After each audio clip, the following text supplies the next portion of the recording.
todos. Bueno, vamos a Santiago, la epístola de Jacobo,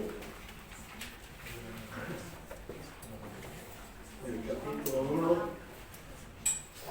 versículos 22 a 25. Quiero pedir que todos os pongáis de pie, por favor, para leer estos 4 versículos.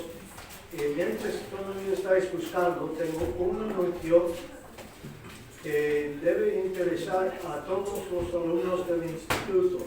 Amén. Acabamos esta mañana en la escuela dominical el estudio de Josué. ¿Qué significa esto? El examen. Ajá. Y como ha pasado mucho tiempo desde que os di la introducción, tenemos que fijar un día, un domingo, para revisar la información para el examen, otro para dar el examen y aún otro para dar la introducción a Josué y Ruth. Así que de esto hablamos la semana que viene. Okay. ¿Vale? Muy bien, ¿todos listos? Santiago 1, versículo 22.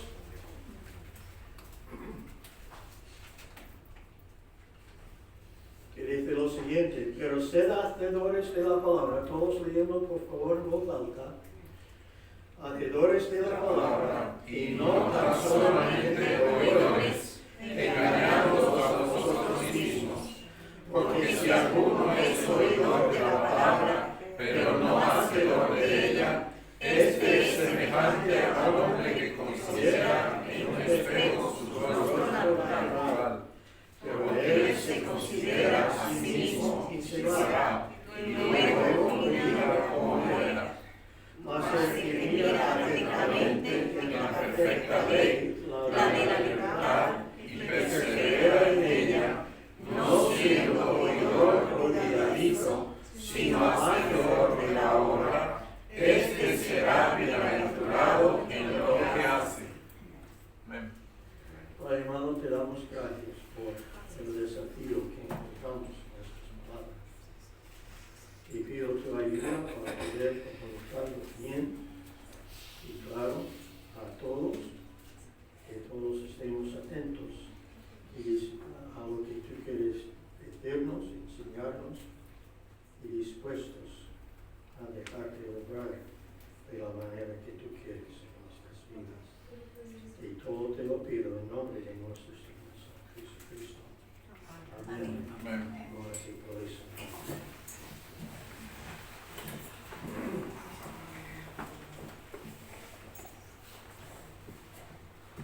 Aquí tenemos una pregunta hecha, no de manera directa, pero está ahí escondida dentro de estos 4 versículos. ¿Cómo reacciono a la palabra de Dios? ¿Cómo reacciono a la palabra de Dios cuando la leo, cuando la estudio, cuando la escucha predicada o enseñada, etc.? ¿Cómo reacciono a la palabra de Dios? Antes de entrar en el mensaje en sí, quiero introducirlo con estas 2 historias. Son historias de personas reales, personas que he conocido a lo largo de mis X años de ministerio. Y si quieres saber cuántos son los X, tienes que preguntar al pastor. Y a propósito, cuando uno ya ha pasado los 200 años, como es el caso mío, ya no se trata de lápiz y pincel, sino de martillo y cincel. Okay. El primer individuo, la primera historia, asistía a los cultos en una iglesia donde tenía el privilegio de pastorear. A propósito, he pastoreado a iglesias aquí en España y también en los Estados Unidos, así que no intente averiguar quiénes son los individuos, ¿vale? Su asistencia era constante, pero no era constante, pero sí frecuente. Es decir, como muchos, algunos de vosotros, por ejemplo, asistió de vez en cuando y con bastante frecuencia. Pero las expresiones faciales, lo que veía en su cara, cuando estuve predicando o enseñando la palabra de Dios, indicaba que él entendió bien lo que estuve diciendo. De hecho, indicó que estaba bajo la convicción del Espíritu Santo. Pero en cada caso, se marchó del culto, del estudio, sin hacer nada al efecto.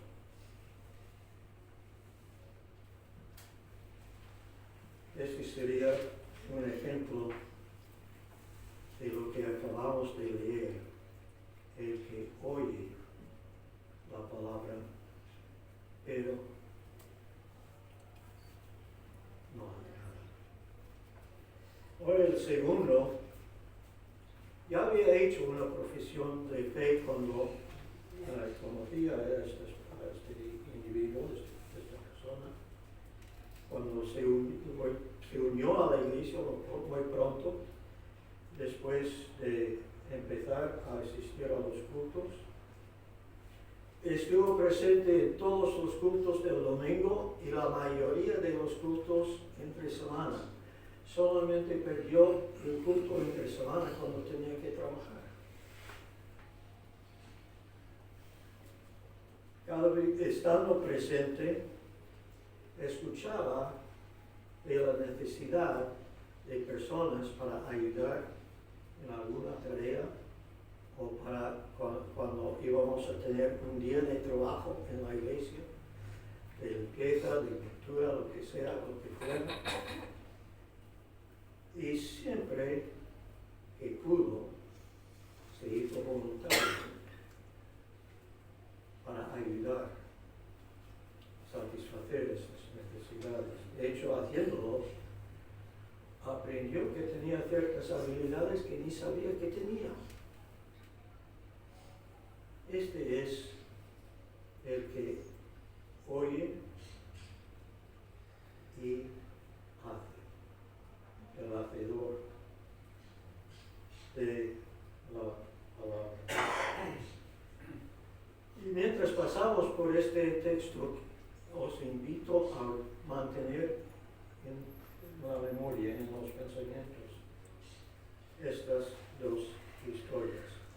En el versículo 22, Jacobo presenta un contraste.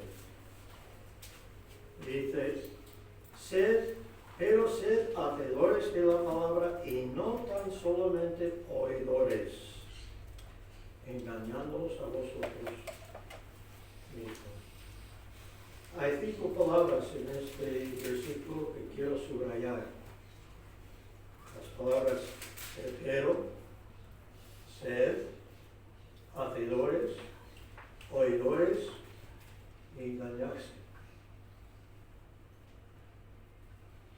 En cuanto al verbo, a la conjunción pero, si nos limitamos al español, esta conjunción es adversativa, ¿verdad, David? Sí.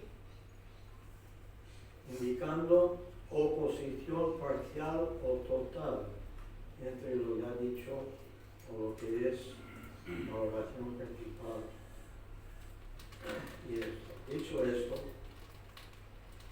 me parece que los traductores se extendieron la mano y la mente hacia muchos años atrás hasta el origen de esta palabra española al latín, porque viene de las dos palabras per hoc, que significa literalmente por eso.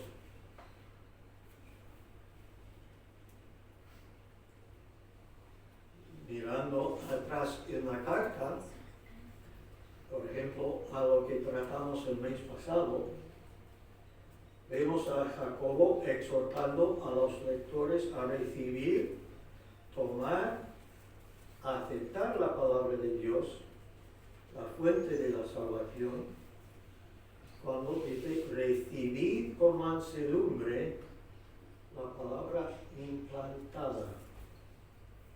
Y por tanto ahora está expresando su deseo de que tomen la misma palabra y la apliquen a sus vidas como haría el hacedor de ella. Dice, pero sed hacedores de la palabra. En lugar de parar con la recepción de la palabra como cualquier oidor, tomar el siguiente paso para convertirse en el hacedor de ella. Esto nos lleva al verbo ser. El verbo griego traducido al verbo español ser no es el encontrado muchas veces traducido así. Según algunos diccionarios que tengo en casa, que como fuente o como parte de mi biblioteca, el verbo significa lo siguiente. Voy a citar a 5 diccionarios distintos, ¿vale? Primero vamos al diccionario provisto por Strong en su concordancia. Él dice que significa hacer que sea. Vain dice venir a ser, significando origen o resultado. Davis en su gramática del principiante dice llegar a ser o ser. Summers en su griego del Nuevo Testamento lo define como llegar a ser. Ahora, ¿estáis todos confusos? No voy a compartir todas las opciones que nos ha presentado Moulton en su diccionario, que son varias. Pero me parece más apropiado la primera, que es la siguiente. Estar hecho. Hemos repetido en Santiago el capítulo 3, el versículo 9, donde es traducido: con ella, hablando de la lengua, bendecimos a Dios y Padre, al Dios y Padre, y con ella maldecimos a los hombres que están hechos a la semejanza de Dios. Estar hechos. En otras palabras, estoy sugiriendo que Jacobo quiere decir con esto de ser hacedores, de ser hechos hacedores. Dejar que Dios nos haga hacedores de su palabra. Se trata también de un imperativo. Los imperativos no dan mucha opción. Es decir, quien está dando el imperativo espera una respuesta, una acción positiva que cumplamos lo pedido. Pero además está en el tiempo presente. Así que no se trata de algo que se puede hacer de una sola vez en la vida, ya está hecho. Tenemos que repetir la misma acción una y otra vez.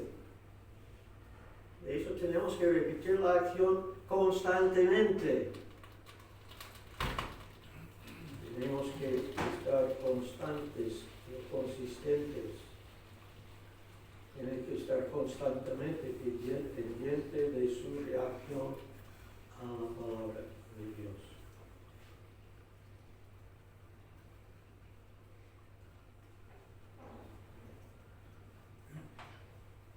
Sea recibida por medio de una lectura personal, una lectura en grupo, de la enseñanza, de la predicación, etcétera, etcétera, etcétera. Hacedores, pero sed hacedores.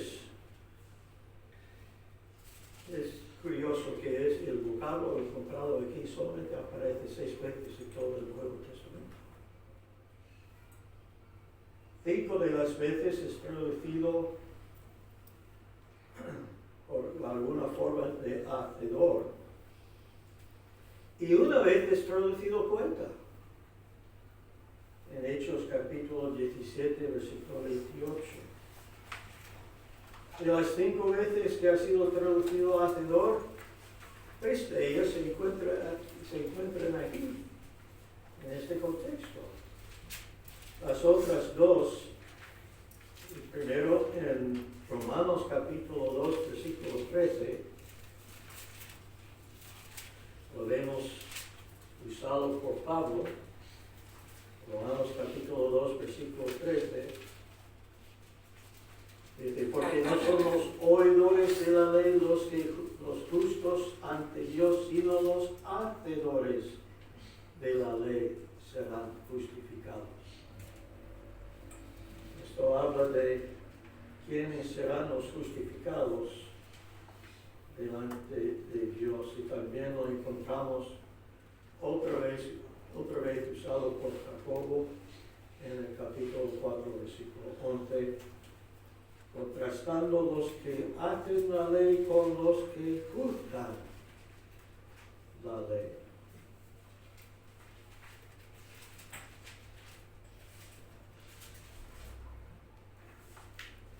Strong indica que el vocablo significa que desempeña, que lleva a cabo. Moulton, algo más preciso, sobre todo en cuanto a su referencia a este contexto, uno que cumple los estatutos de la ley, uno que cumple, obedece la ley. En otras palabras, Jacobo nos está exhortando como hijos de Dios. Esta carta está dirigida a hijos de Dios, a serles obedientes a Dios, cumpliendo lo que Él nos ha mandado hacer en su palabra. Y creo haber dicho antes, y repito, hay más mandamientos en el Nuevo Testamento que en el Antiguo, para el lector cuidadoso. Y aunque las palabras sí están dirigidas directamente a los que somos hijos de Dios, también tienen una aplicación para los que no son hijos de Dios. Porque hay unos cuantos mandamientos para ellos también. Uno de los más importantes es el ser salvos. Oidor. Y no solamente oidores. Eso se refiere literalmente a quien percibe un sonido. Puede que preste atención al sonido, puede que no. Puede que ni preste atención al sonido.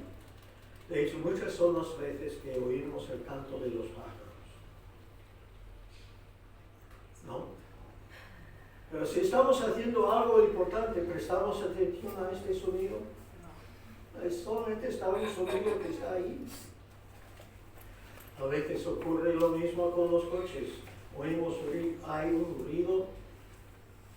Bueno, eso, olvidado. No tiene mucha importancia. y por desgracia ocurre igual con la palabra de Dios en muchas ocasiones. Oímos lo dicho, oímos lo leído, vemos lo leído, pero no prestamos mucha atención a lo que está ahí. Puede que inclusive a veces entendemos lo que se dice, lo que se lee, pero aún así lo ignoramos. Y por eso la próxima palabra, engañándoos a vosotros mismos. Este verbo significa razonar falsamente o engañar con falsos razonamientos, según Klein. Se encuentra aquí y también en Colosenses, el capítulo 2, y el versículo 4. Colosenses 2:4. Y esto lo digo para que nadie os engañe con palabras persuasivas. ¿Qué está diciendo Pablo con esto? Y había compartido todo lo que estaba enseñando a los colosenses. Lo había compartido con ellos para ayudarles a tener discernimiento, para saber distinguir entre lo que es verdadero y lo que es falso. De hecho, el término legal para el engaño es fraude. Y últimamente he tenido una experiencia personal con esta palabra, en términos legales. Porque alguien o algunos han intentado, o de hecho han conseguido hacerlo, cobrar dinero de mi tarjeta de débito, dinero que yo no había gastado. Así que en cuanto me di cuenta de este acto fraudulento, engañoso, tuve que llamar al banco, empezar el proceso de intentar recuperar el dinero sacado fraudulentamente. Esto es un proceso. Muy bien. Vamos a ver cómo sale la cosa. Nota que el verbo se encuentra en el reflexivo. Uno engañándose a sí mismo. Uno engañándose a sí mismo. Y somos muy eficaces en esto. Nos dejamos engañar por nuestra propia acto, por nuestra propia decisión. El religioso, por ejemplo, se autoengaña, engaña a sí mismo, pensando que, bueno, todo está bien. Soy un hombre religioso, una mujer religiosa. Con esto me vale. El Señor tenía algo que decir con esto, sobre esto. Diciendo que alguien podría acercarse a él diciendo, he hecho esto, esto es esto. Pero él diría, pero nunca, jamás te he conocido. Lo importante no es ser un hombre religioso, una mujer religiosa, sino tener una relación personal e íntima con el Señor y Salvador Jesucristo. Amén.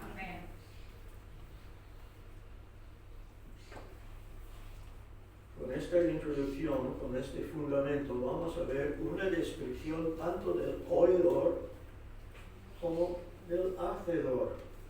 Los versículos 23 y 24 describe al oidor de la siguiente manera.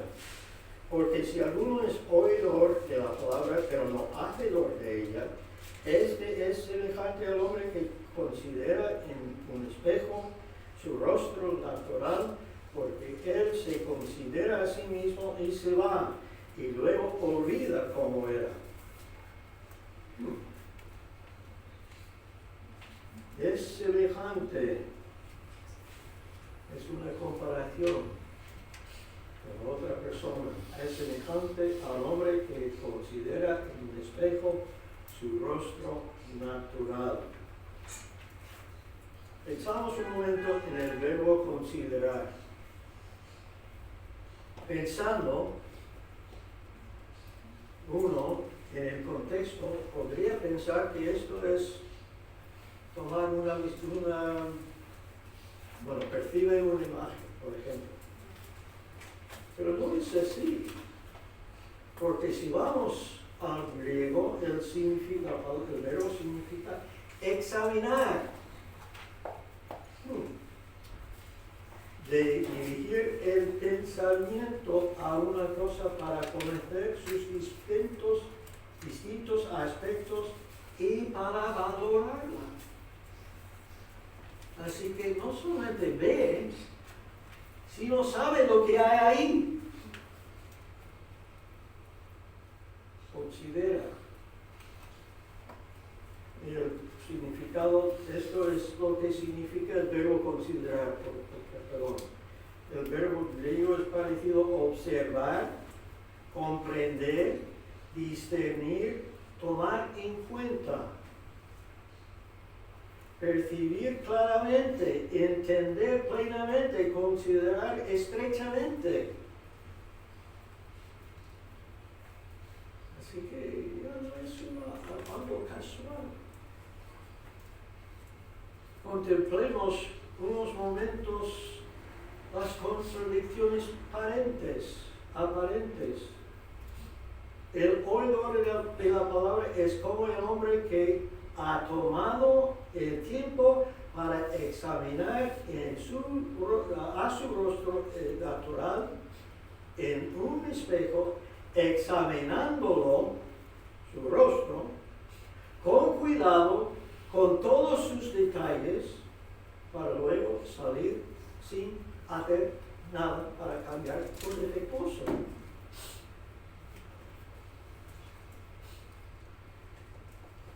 Cambiar los defectos obvios, sino que se va tranquilamente como si nada.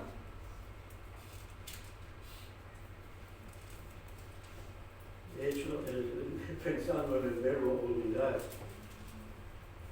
pasamos un tiempo y olvidamos de lo que habíamos visto, ¿no? De hecho, esta mañana, yo no podría describir lo que he visto en el espejo esta mañana. No tenía que penarme porque ya está penando. Pero seguramente hay algunas cosas en mi cara que no deberían estar ahí. Si estuviera poniendo lupa a lo que había visto. Olvidar significa perder de la mente. Solía decir, y suelo decir, que puedes preguntarme sobre lo que quieres, que ocurrió hace 30 años. Pero no debes preguntarme lo que acabo de decir hace 30 segundos, porque ya habría olvidado. Perder la mente, descuidar. Y a veces perdemos de la memoria por el descuido, ¿no? Me parece interesante que el verbo se encuentra en el aorista, que indica algo puntual en el tiempo. Indica que así hace todo y pierde todo conocimiento de lo que ha oído, ya no le puede afectar. Pensemos en el hombre mencionado en la introducción. La expresión en su cara indicaba que el mensaje le había llegado, le había afectado le había impresionado, le había enseñado ciertos defectos que había en su vida o en su rostro, entre comillas, pero se fue sin hacer absolutamente nada para mejorar su estado delante de Dios. Y cada vez que lo hacía le llegó a ser más fácil hacerlo otra vez. Y luego el espejo.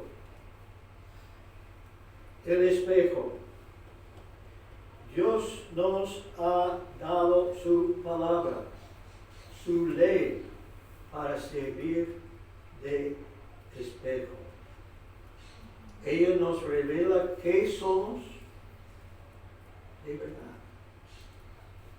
¿Y qué somos de verdad? Vamos a Romanos el capítulo 3.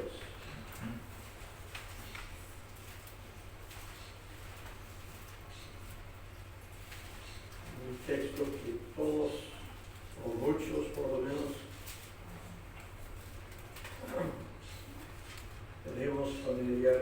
estamos familiares con este versículo, el versículo 20. Ya que por las obras de la ley, ¿cuántos seres humanos? Ningún ser humano será justificado delante de Él, delante de Dios, porque por medio de la ley es el conocimiento del pecado. Versículo 23. Por cuanto todos pecaron, están destituidos de la gloria de Dios. ¿Y qué significa todos? Cada uno de nosotros aquí presentes, ahí fuera, sin excepción. Todos. Cada uno. No hay excepciones.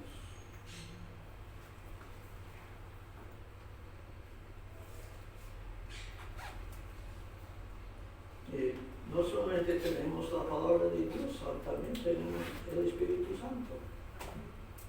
Dios envió al Espíritu Santo al mundo como consolador con ese propósito, para convencer al mundo, es decir, tú y yo, del pecado, para convencernos que somos pecadores. Juan 16, versículos 8 al 11 y 15, 22. Ahora, vamos a leer capítulo 15, versículo 22. Juan 15.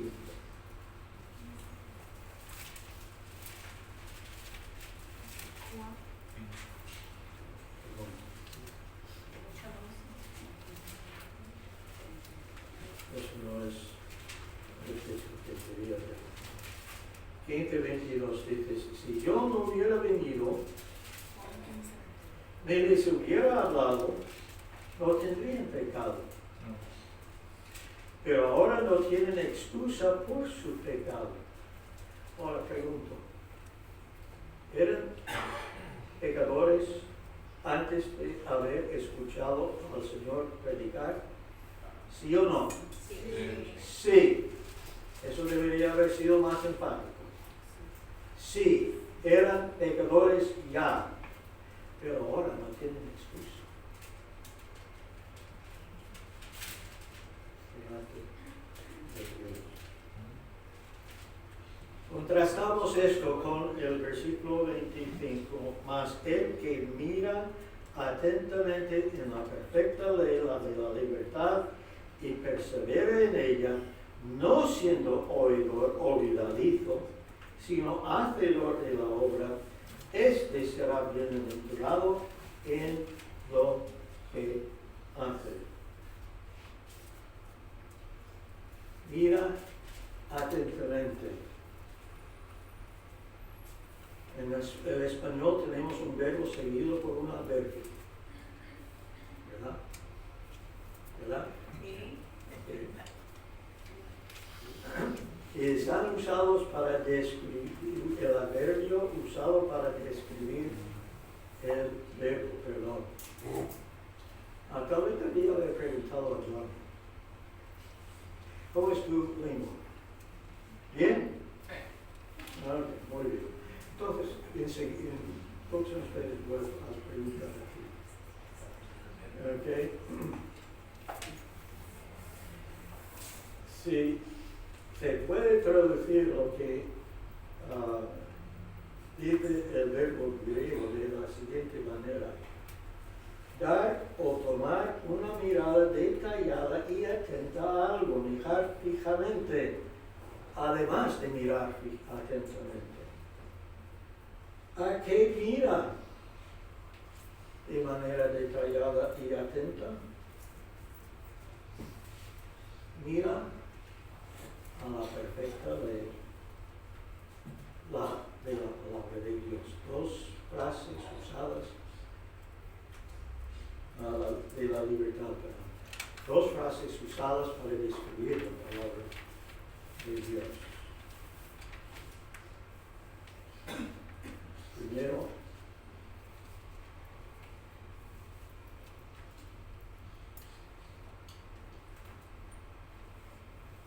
el espejo que Dios ha provisto, primero, es perfecta. Es perfecta. Para que sea perfecta, la ley de Dios tiene que ser completa. Porque si no es completa, ya no es perfecta. ¿Okay? Es tan completa que hay una maldición pronunciada sobre quien intenta añadir o quitar de su contenido. Hay dos textos en el Antiguo Testamento, en el Deuteronomio, que hablan de esto. Deuteronomio 4:2 y 12:32. En el Nuevo Testamento encontramos estas palabras al final del último libro, del último capítulo, del último libro del Nuevo Testamento, que es Apocalipsis. Versículo 18. Yo testifico a todo aquel que oye las palabras de la profecía de este libro. Si alguno añadiere a estas cosas, Dios traerá sobre él las plagas que están escritas en este libro. Y si alguno quitare de las palabras del libro de esta profecía, Dios quitará su parte del libro de la vida y de la santa ciudad y de las cosas que están escritas en este libro.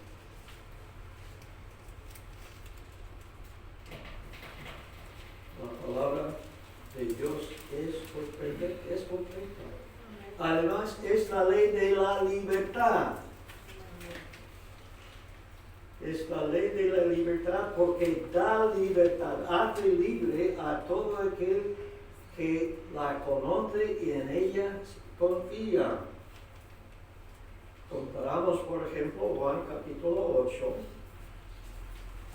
versículo 32. Juan 8:32. Conoceréis la verdad y la verdad os hará libres. De verdad, siendo la palabra de Dios. En primer lugar, y también a la verdad viva del Señor Jesucristo, quien dijo: yo soy la verdad y la vida.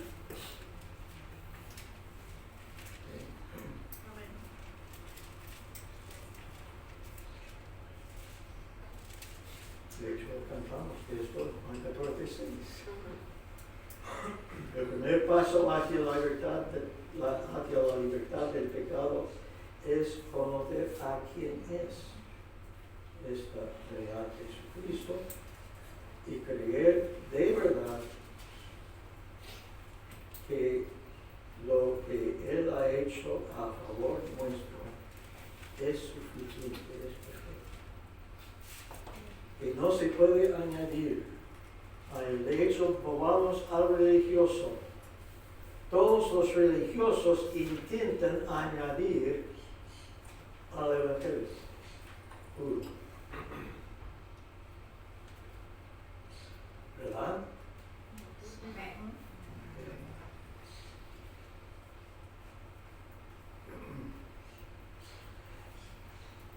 Conocer la verdad, tener una relación íntima con la palabra de Dios y obedecerla. Y persevera en ella. Y persevera en ella. Bueno, creo que la mayoría de los aquí presentes ya tenemos una idea bastante clara del significado de la palabra perseverar, del verbo.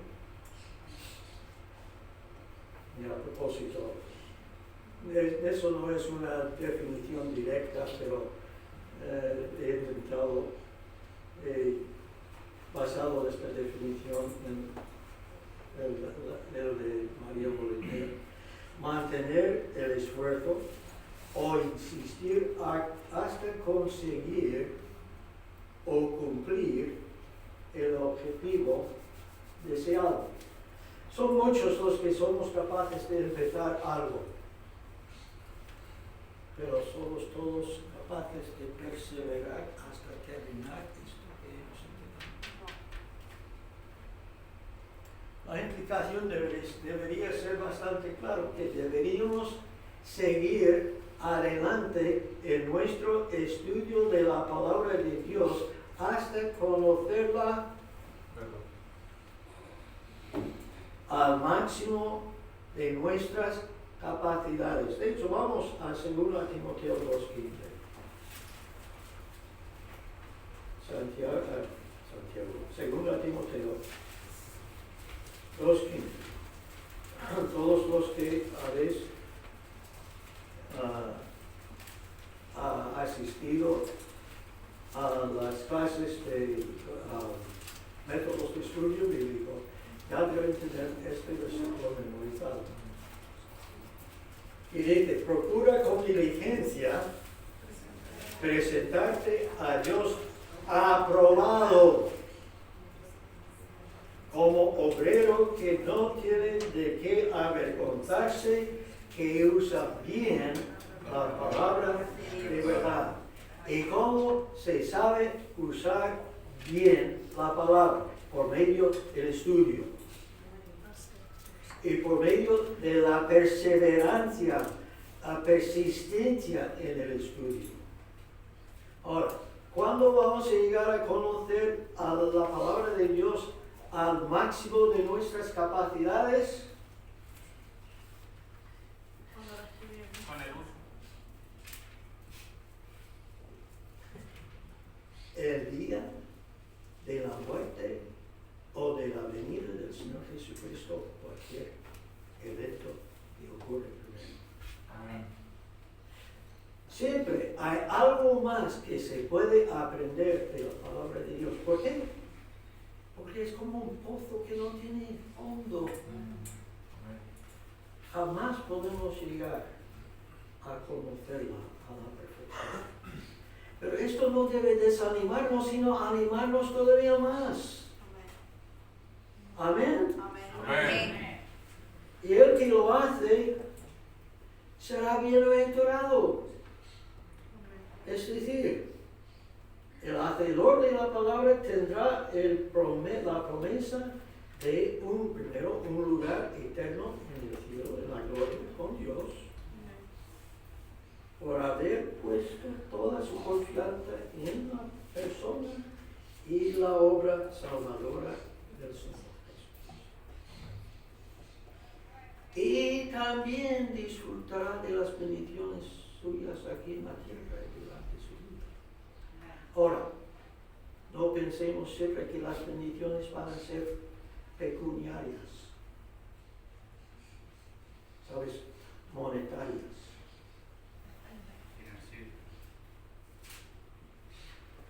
A veces la bendición es simplemente gozar de salud suficiente como para seguir adelante en el trabajo.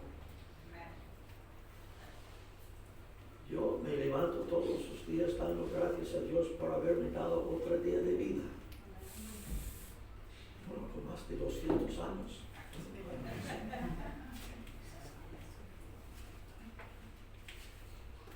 Y espero que me dé muchos años más. Hasta que Él venga. Y si venga hoy, mejor aún.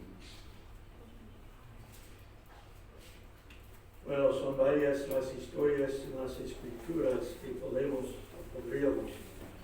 usar para ilustrar las diferencias entre el hacedor y el oidor, pero hay dos de ellas que mucho me han llamado la atención y vamos a verlas en resumen. En Hechos, el capítulo 9, encontramos a Saulo de Tarso, camino a Damasco, con el propósito de llevar preso de vuelta a Jerusalén a los seguidores del camino. Tú sabes lo que quiero decir con el camino, ¿no? Hay alguien que no sabe, levanta la mano. Y no se avergüenza por no saber. Mejor admitirlo y ahora te lo digo. Bueno, para no avergonzar a nadie. Eran conocidos los hijos de Dios en aquella época. Los del camino. Llegó el momento durante su viaje cuando una luz resplandeciente le sorprendió y le hizo caer en tierra. Escuchó una voz que le preguntó: Saulo, Saulo, ¿por qué me persigues? Cuando tuvo claro que esta voz fue la voz del Señor Jesucristo, lo primero que dijo era lo siguiente: ¿qué quieres que yo haga? Pero prefijo esta pregunta con la palabra Señor. Curios, mi amo.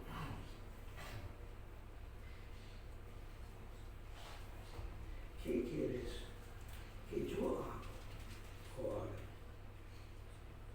Bueno, el resto de la historia conocemos, ¿verdad? Saulo de Tarso se convirtió en Pablo, el apóstol a los gentiles. Y le vemos desde este momento de su vida hasta el final de su vida, viviendo la vida de un hacedor de la palabra de Dios. Más adelante en el mismo libro de los Hechos encontramos otra historia con resultados bien distintos. En el capítulo 26 vemos a Pablo delante del rey Agripa. También está presente Festo y unos cuantos más. Le es concedido a Pablo el privilegio de presentar su defensa contra las acusaciones que existían contra él. Después de dar su testimonio, empezando desde su juventud, vivida como parte de la secta más rigurosa de los judíos, los fariseos, terminando con su historia más reciente, incluyendo esta experiencia que había tenido camino a Damasco.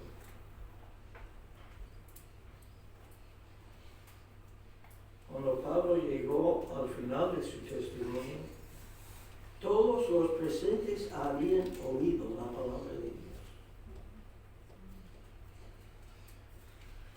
Y estoy seguro que la gran mayoría se habían visto reflejados en este espejo de cómo eran de verdad. Festo, también presente, reaccionó llamando a Pablo un loco. Agripa dijo, por poco me persuades ser cristiano. Primero, no habían sido las palabras de Pablo quien me convenció, quien me persuadía de verdad, sino la obra del Espíritu Santo en su vida.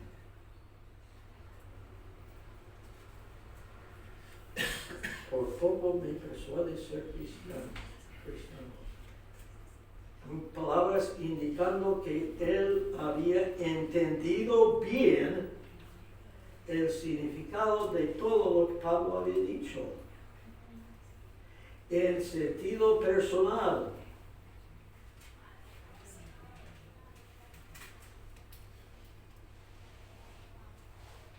Aún así, salió de este encuentro sin hacer nada. En efecto, había dicho no a la oferta divina de vida eterna. Y no hay nada que indica que Agripa fue dado otra oportunidad para decir sí. A todos los presentes, la mayoría ya conozco algo de vuestro testimonio. Pero a todos los presentes, si entiendes el mensaje del Evangelio, estás dejando que la religión te engañe, deje de ser engañado y poner la confianza en la persona y obra del Señor Jesucristo.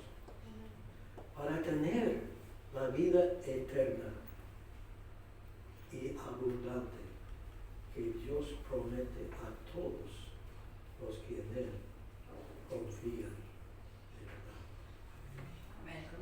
Ahora, tenemos la necesidad de más obreros. De hecho, esta mañana ha hablado de obreros para la escuelita bíblica de las Capenas. ¿Habéis oído de la necesidad? ¿Para qué vamos a hacer al efecto?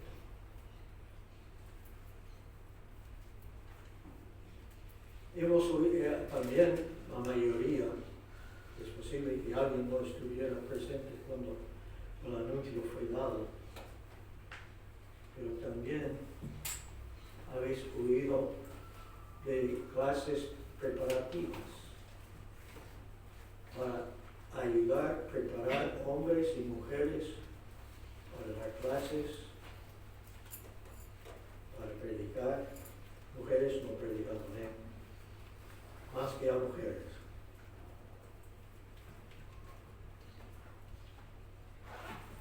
¿Qué vamos a hacer? ¿Vamos a salir sin hacer nada? ¿O vamos a salir como hacedores de la palabra? Padre amado, gracias por tu palabra, por el espejo que sirve para decirnos, indicar exactamente qué somos y cuáles son las necesidades que tenemos. Ahora pido que el Espíritu Santo tome esta palabra y la utilice en nuestras vidas para convertirnos de simple polio